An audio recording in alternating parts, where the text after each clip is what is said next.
This video is for our sister Lizzy Ajorin from Yoruba land. Lizzy Ajorin, my name is Blog. How are you? I want to talk to you because it seems like my Yoruba people are not talking to you. And maybe if I talk to you, you might listen because I am not from your tribe. My dear, beautiful sister, I have watched you on this social media before you got married to Mr. Hassan. I followed your page because I came across your video one time where you were advising our men not to compare their wives with their mistresses. You know, telling them my wife is not doing nothing, but my mistress is very rich, she's doing this. I came across that video. I said, oh, I followed you. But immediately you got married to Mr. Razak or Hassan, I don't know the name. I noticed that you started from having problem with the family where you began to demand that all the children of this man should go and do DNA tests. That you want to see their DNA tests. You just came into the family newly. Now you're talking about DNA tests. That before you help any one of them, you must see the DNA test to confirm or to ascertain that that child belongs to your husband before you can assist them. I thought it's gonna end there. But every time I see you make mockery of yourself. Priscilla is a child. You are the same age with the mother. So if, assuming you married on time, you will have somebody who will be Priscilla's age mate. But life is not like that. You gave birth to Florida, your daughter, a few years back. Florida should be around 4, 5, 6 years old now. And I want to ask you this honest question. If God will answer that prayer you're praying for Priscilla on Florida, your daughter, will you be happy? So based on that, I want to tell you something. There is a place in the Bible, Psalm 109. Is a dangerous psalm. There is something I read there. It said, because they like to curse, may cause. Mo mama kí gbogbo yín olólùfẹ́ Kúnlé Ìjẹ̀ṣà káàkiri gbogbo àgbáyé níbikíbi tẹ́yin tẹ́ ń gbọ́ mi tẹ́yin tẹ́ ń wò mí. Lágbára Ọlọ́run Elédùmarè ojú tẹ́yin fi ń wò mí ojú náà mi àfọ́. Etí tẹ́yin fi ń gbọ́ mi etí náà mi àdì o. Oréré bí ìyè létí yín máa gbọ́ o. Ń gbọ́ fọ́nrán àmọ̀ tó mú wá sí etí gbọ́ yín olólùfẹ́ Kúnlé Ìjẹ̀ṣà. Nípa ọ̀rọ̀ Lizzy Ajorin àti ọ̀rọ̀ Iyabo Ojo náà mọ̀ ni o. Ń gbọ́ àwọn èèyàn ti yá jáde sọ̀rọ̀ Lizzy Ajorin bẹ́ẹ̀ tó jẹ́ pé wọ́n ti ń fún un ní wọ́nì wọ́n ti kìlọ̀ fún lórí ọ̀rọ̀ Iyabo Ojo. Ṣé rí i pé ọ̀rọ̀ méjèèjì ó ti wà ńlẹ̀ ó péjọ́ mẹ́ta ọ̀rọ̀ ti já rìnrìn nílẹ̀ ó mọ̀mọ́ péjọ́ mẹ́ta o ṣùgbọ́n ṣé wá rí fọ́nrán kékeré ní sì gbọ́ ni o ní tó wáyà gbọ́ gudugudu ọ̀rọ̀ nínú fọ́nrán ń gbọ́ gbogbo èèyàn ọmọ Nàìjíríà pátápátá ní tí arábìnrin sọ sí ọ̀rọ̀ Lizzy Ajorin lórí ọ̀rọ̀ Iyabo Ojo gbogbo rẹ̀ náà ni a gbọ́ lórí fọ́nrán ìwọ ṣùgbọ́n ìmọ̀jẹ̀mẹ̀gbọ̀n ẹ̀ lákòókò ẹ̀yẹ ẹnu ọlọ́fà bíye là á ti gbọ́ mọ́ ta.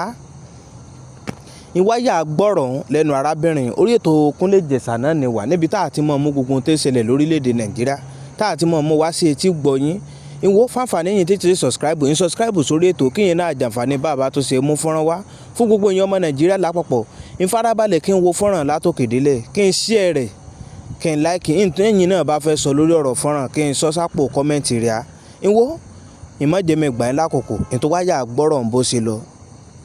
You make mockery of yourself. Priscilla is a child. You are the same age with the mother. So if, assuming you married on time, you will have somebody who will be Priscilla's age mate. But life is not like that.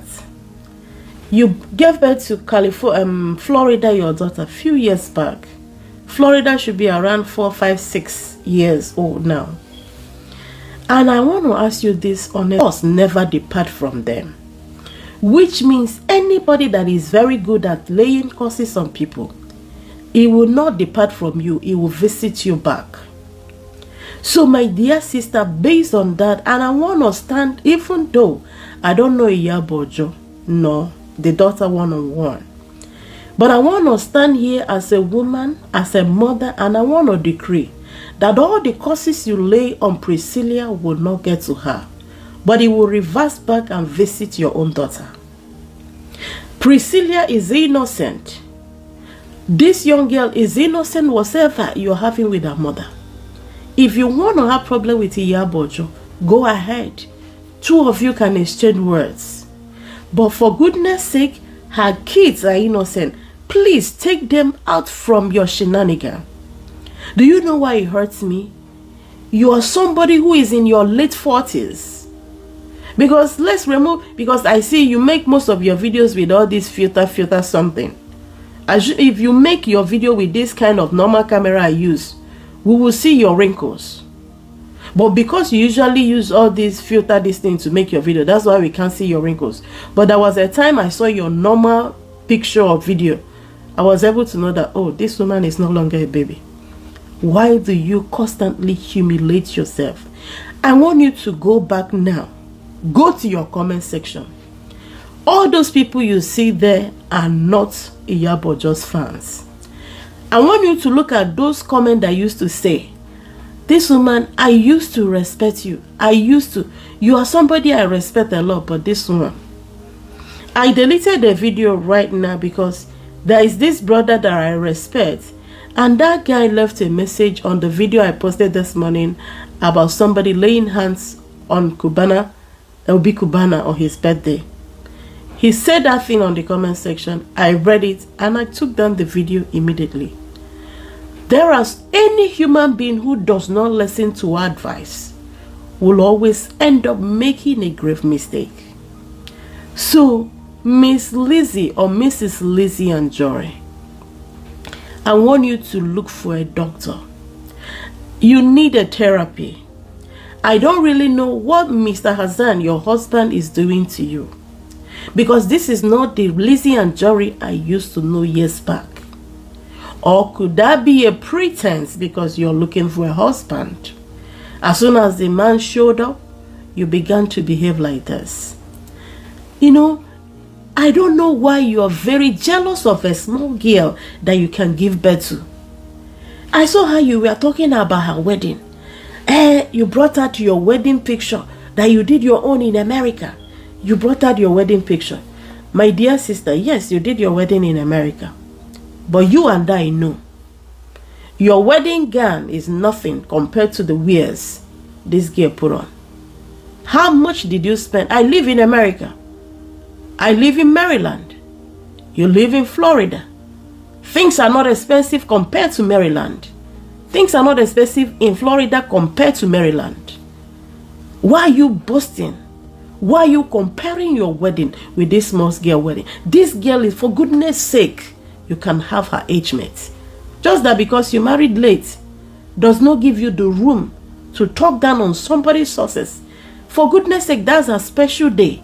Why are you making it? I don't know why. Lizzy Ajorin, please. I don't want to talk to you in a rude way because you are somebody I followed then because I love you. But because of the way all of a sudden you turn around 360, I don't even like to watch your video anymore. Once I come across your video, I scroll past it because the only thing I got here is you laying curse on somebody, calling thieves. I saw when this guy came to Nigeria, Iyabo Ojo family, they went to welcome this guy, and this girl kissed this young man. I saw how you dragged the girl. You told her that the boy will not marry her, that nothing will make the boy marry her, that the guy would date her, sleep with her, and leave her and walk away. You said a whole lot of things. You even joined VDM to drag this innocent girl. I want you to remember, you have a daughter. The Bible said, I will visit the iniquities of the parents to their children, even to the third and fourth generation. I don't know. Do you want God to visit your Florida with what you are doing? Some people like you that are very desperate, I don't know why. Why all this hate all of a sudden since you got married to this man? What is this man doing to you? Please, Lizzy Ajorin, come back. Come back to that old Lizzy Ajorin I used to know. Let me tell you something. I don't know you, and I want to be honest to you. I have been dragged on this social media for me to come down to their level to respond to them. But for goodness sake, I looked at them and I knew too well that these people are looking for a way to put a dent on my name. I stayed away from them. And there is a way when people talk about me, there is a way they talk about me. There are some people I didn't even know they follow me on this page. When they talk to me, based on who they are. If I ask, so you know me? The person was like, yes, you're one of the persons we respect on this social media. You're one of the Igbo ladies we respect on this social media. Good name is better than silver and gold. Madam, I want you to think twice. I don't hate you, but let me tell you, wish others well so that it will happen to you. If it can be there in the word of God telling you, because they like to curse, let curse be upon them. Ne, I want you to stop. Iba malonze, mukenoza. Ekenengi kenemwana malogife. Segene ya dikechi, nechada guagu. May God bless every one of you. Lizzy Ajorin. Think twice. All right, my wonderful people. God bless you all. Bye. Ọlọ́wọ́ ní jẹ́ mi ò ń tarú nǹkan bẹ́ẹ̀ yẹn. Èmi ò ń tarú nǹkan tí Ṣẹ̀pẹ̀tẹ̀rì gist lover wọ̀. Ẹlẹ́dàá mi ò ní jẹ́ kò lẹ́mìí ẹ̀. Ẹlẹ́dàá wọ̀ ń tarú nǹkan bẹ́ẹ̀ yẹn láyé. Ṣé ó sọ fún yín pé òun rà ní? Ṣé bó rẹ́ǹtì ni? Ẹ̀yin ò rí ibi tí bùbá dé.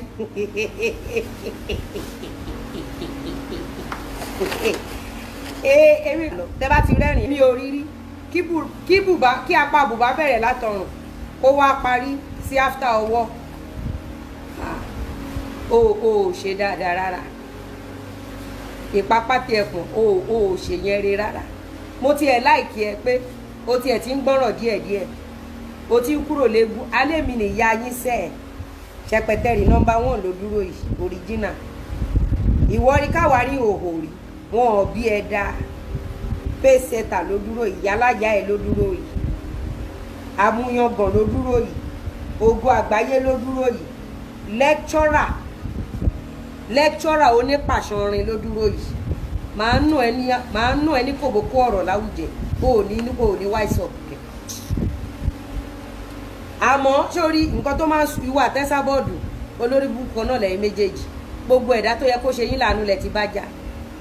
Ìwọ náà wo jalansín tó wọ̀. Ìyẹn wá bẹ̀rẹ̀ látọrùn. Ó parí sáfítà ọwọ́. Ṣé bùbá nìyẹn? Ìwọ náà wo eégún oníhòhò. Yóò rí ohun táwa ń wọ̀ ni. Àbálò àbábọ̀. Kò sí ohun tó lè rẹ́ǹtì. Ìgbà tó tiẹ̀ ti lọ rẹ́ǹtì páálí ṣúgà tó fi ṣe photoshoot. Kò sí ohun tó lè rẹ́ǹtì. Ṣé wọ́n tó lọ rẹ́ǹtì rọ́bà báńdì ògbò tó parọ́ rọ́bà báńdì fùrọ̀ kí ló lè rẹ́ǹtì? Ìwọ́dẹ ni mo rí tó máa rẹ́ǹtì nǹkan tí wàá rẹ́ǹtì nǹkan tó dẹ̀ ní jẹ́ káyé gbádùn. Ó wá dàbí áńgá yíbò, orí ẹ wá dàbí orí ẹja kó sílò, àwọ̀ wá ṣá bálábálá, ọpọ́n òjò òrùn rọ̀, iwájú rẹ̀ bí ọpọ́n ọfà yìí.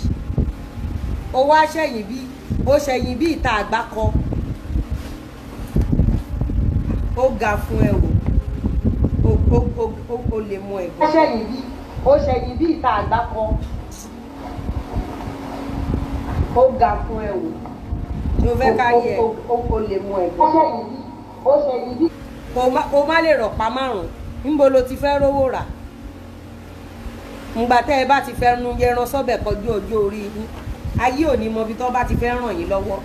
Ẹ ti fẹ́ nu yẹran sọ́bẹ̀ jù. Wọ́n ní kó o sọ bí tó o ti níṣòro ẹjọ́ bá ń pín ní office line sí Facebook. Bí tó o ti níṣòro yóyóyóyá kó lọ́nlẹ̀ kó dowó awọ́káwọ́ promo